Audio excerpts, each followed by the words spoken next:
Today's gospel comes from Matthew chapter 12, 23 through 28. But before we get into the gospel, I want to reflect on something we've all probably experienced at one point.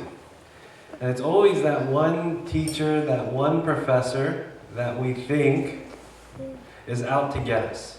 That no matter, we go to class and we're like, oh, whatever he does in class, he's trying to fail me. He doesn't want me to pass. They're always against me. No matter what we do, we think that this professor, this teacher wants to get us. He's fine with the rest of the class. He's fine with everybody else. But me, he wants to get. Me, he wants to fail. And we think, and in the quietness of our room and in our thoughts, we're just like, I'm going to get this guy. I'm going to go and I'm going to go to the principal. I'm going to report him. I'm going to report all unfair ways. I'm going to get him fired from the school. We've seen this in ourselves, or we've seen our kids come home and talk about their teacher or their professor in this way. But you know what? None of us ever go up the food chain. None of us really go and say you know what? I am going to report him. Why? Because inside, if we're honest with ourselves, we know we're being irrational. We know, I could probably work a little bit harder. I could probably do my homework. I can probably study. We can do more things. But because things aren't going my way, I think irrationally. I think, this person, this teacher, male, female, doesn't matter, needs to go. And so that's kind of similar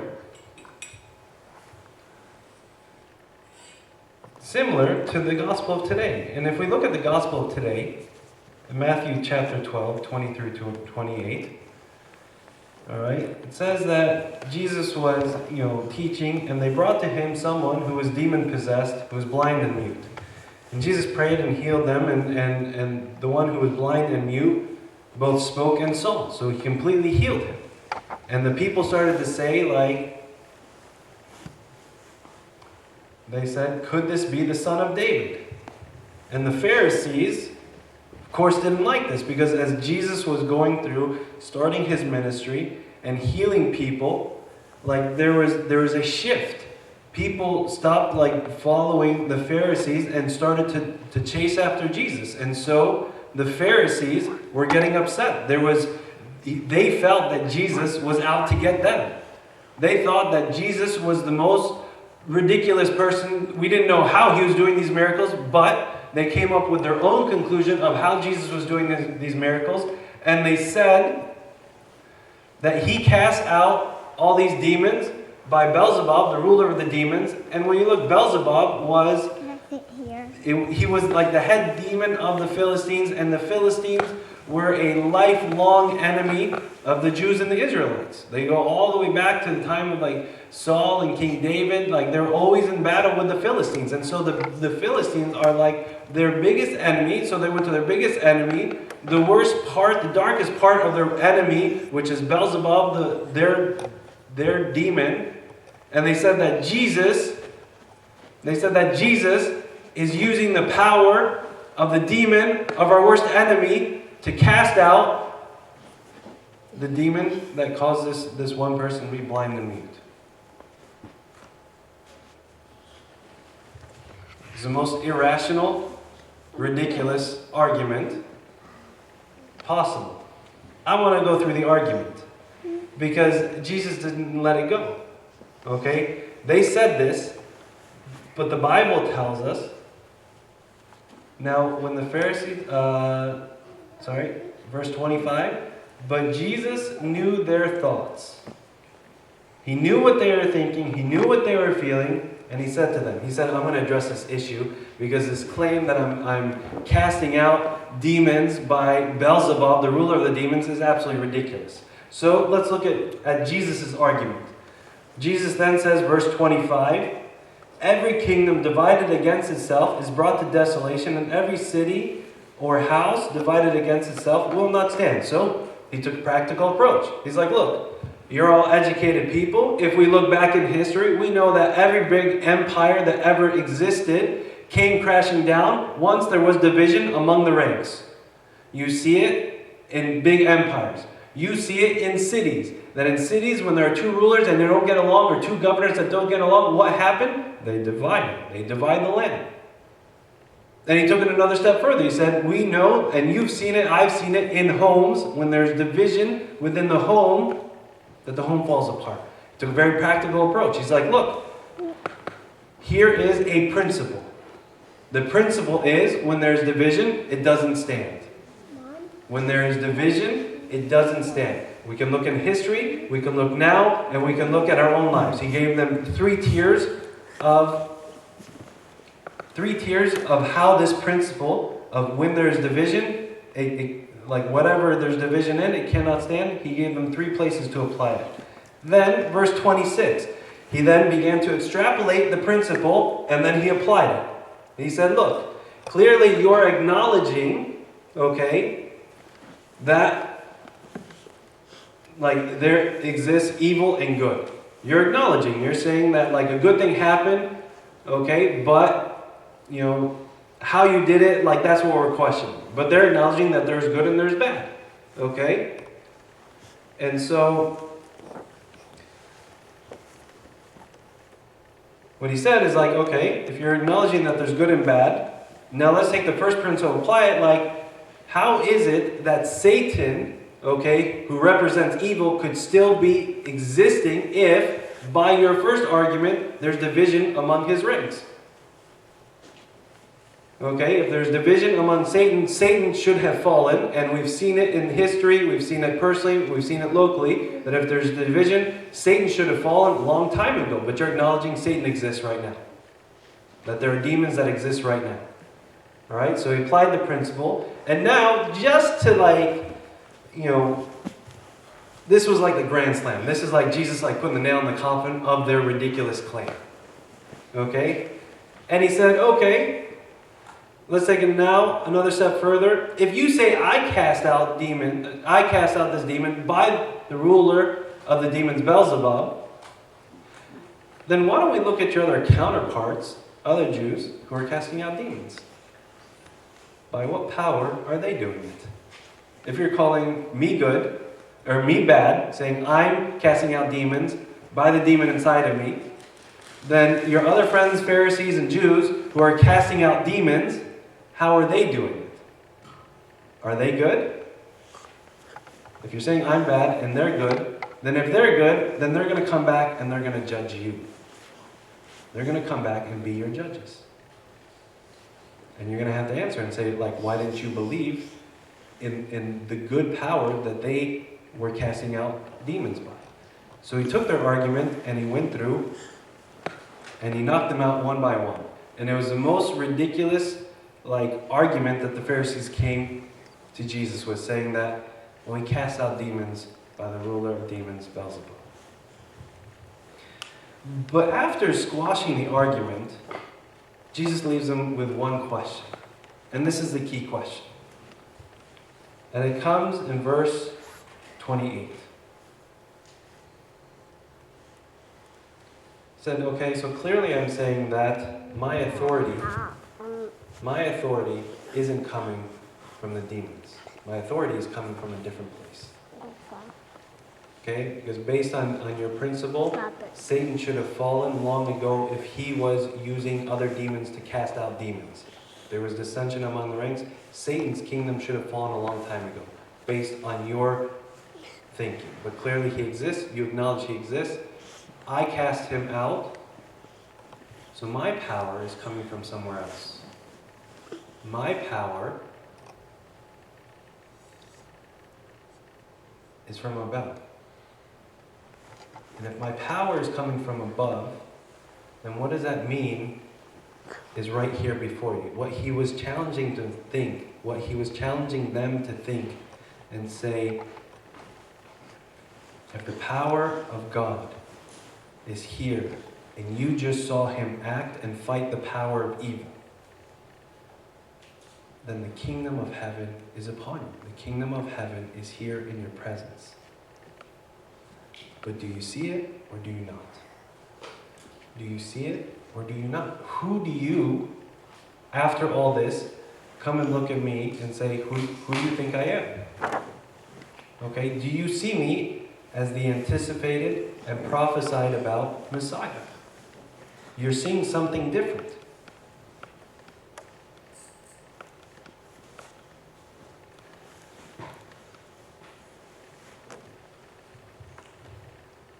And so, the question that Jesus then asked the Pharisees is the same question that he comes to us and he asks us. Because you know what, I made fun of the Pharisees, but the truth is, we have the most ridiculous claims about God ourselves. Okay? We say the most ridiculous things about God. Like when things are going bad, God doesn't love me. Okay? When I pray for something over and over, God doesn't listen to my prayers. Okay? When I see somebody else get a reward, okay, and this person doesn't even go to church, or I say why does God look at this person who isn't going to church and reward them with something that I wanted and something that I prayed for? God is an unfair God. He's not looking at what I've done, He's not looking at how I act, and He's just rewarded them. Okay? Why am I not married and that person is married? Okay? I'm the one who's been serving the church. I'm the one who's been praying about it. That person has lived a different kind of life. Why are they married and I'm not married? What did I do that was so bad that God is punishing me right now? Why do I have to suffer? All right? What sin did I commit that God, you're punishing me now? We go on and on. These are the claims that in the privacy of our heart, we sometimes feel towards God. We look at him and we're like, I think you're an unfair God. Or I think that you're not dealing with the situation appropriately. It's pretty much the same thing as the Pharisees saying well, you cast out demons by the ruler of demons.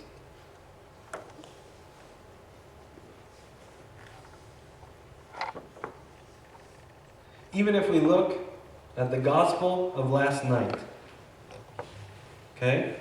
Gospel of last night came from Mark 4:35 through 41, and it was a story of when the disciples were on the boat, and the boat was in the middle of the storm, and Jesus is sleeping on the boat, and the disciples go to Jesus, okay, a ridiculous claim, and they say, Teacher, you're sleeping. Do you not care that we are perishing?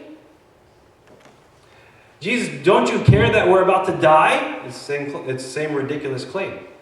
Jesus doesn't care that I'm going to die? Of course he cares. But the disciples were so encamped by fear that they came to Jesus and said, Jesus, you don't care that we're about to die. Wake up, stop sleeping. Do something. Grab an oar. A ridiculous claim. And Jesus wakes up, calms the storm, and then he asks them a question. And it's the same question of today. Jesus states, why are you so fearful? How is it that you have no faith? And the disciples, after hearing this, said, who can this be that even the wind and the sea obey him? The disciples started to realize that their first question of Jesus, Teacher, do you not care that we're about to die, was so ridiculous because he was the one who can get up, hold his hand up, and the winds and the storm would just stop.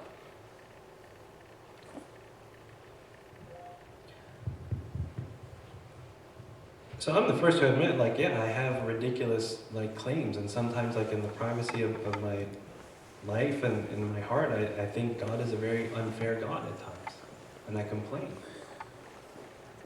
But I think there are two things that, although there are many things, I'm choosing to pick two things that I think really prevent us from seeing clearly, that are lacking in our lives. And because these two things are lacking in our lives, we come back to God and we say such ridiculous statements.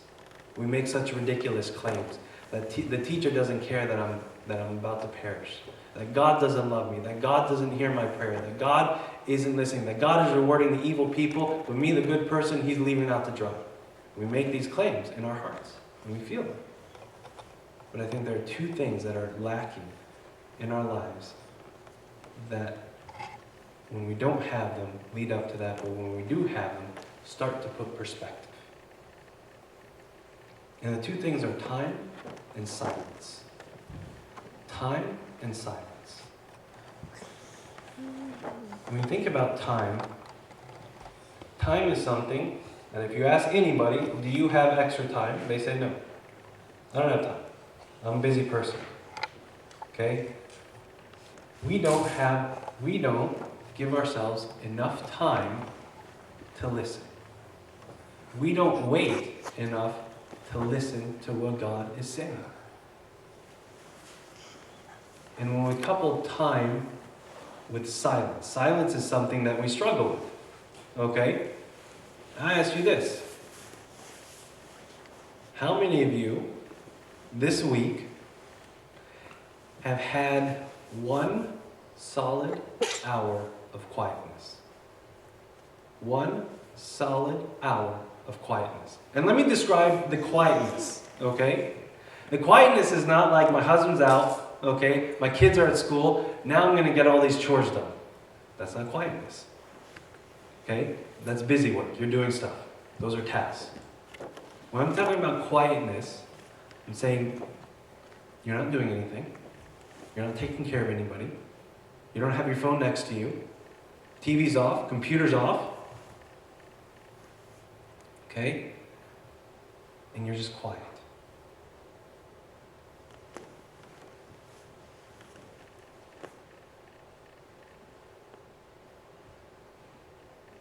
Just in the last 10 seconds, I can see people's faces. Is it when just stopping? Or like, what's going on? We are awkward with silence because it's so foreign to us.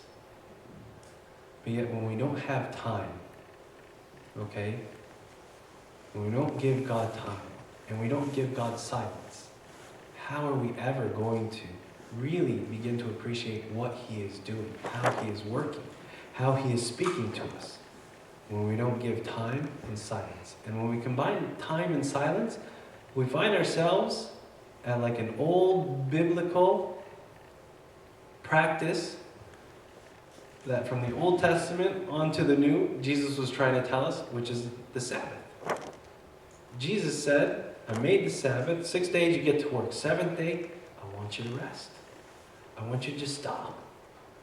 I don't want you to think about doing things. I don't want you to think about like all the tasks that you need to do. I don't want you to be at work. I don't want you to do all these things. I want you to stop. I want you to rest. I want you to listen. And I want you to be with me.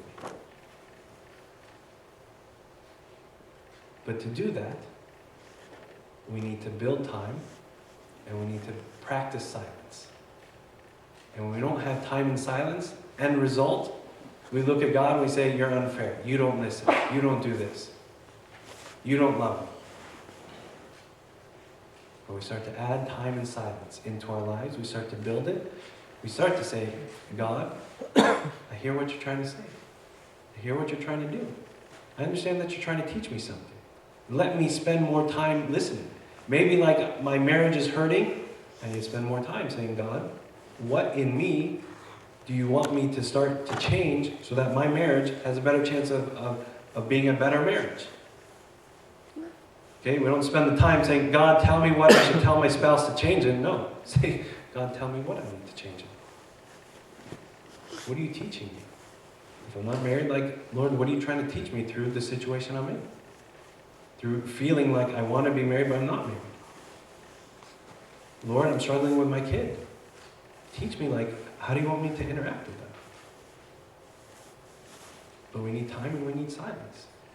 If you think of the number of hours we spend getting ourselves into trouble through poor behaviors, and we come to God and we're like, God, I need a fix. But we struggle to find quality, solid time to just say, at the foot of your cross, I will sit and I will be with you. It starts to bring new perspective into life. It's like the kid who thinks the teacher is out to get him. Years later, it looks like, no, the teacher wasn't out to get me, but I wasn't doing my part as a student. Time and silence bring perspective. And they allow us to get rid of the erroneous claims that we make about Christ in our lives. And glory be to God forever, amen. Now, I want to done with the sermon, but the idea of time and silence I want to carry through as we continue to talk about the liturgy. And I know it's been a long time since we have talked about the liturgy and started to teach about the liturgy.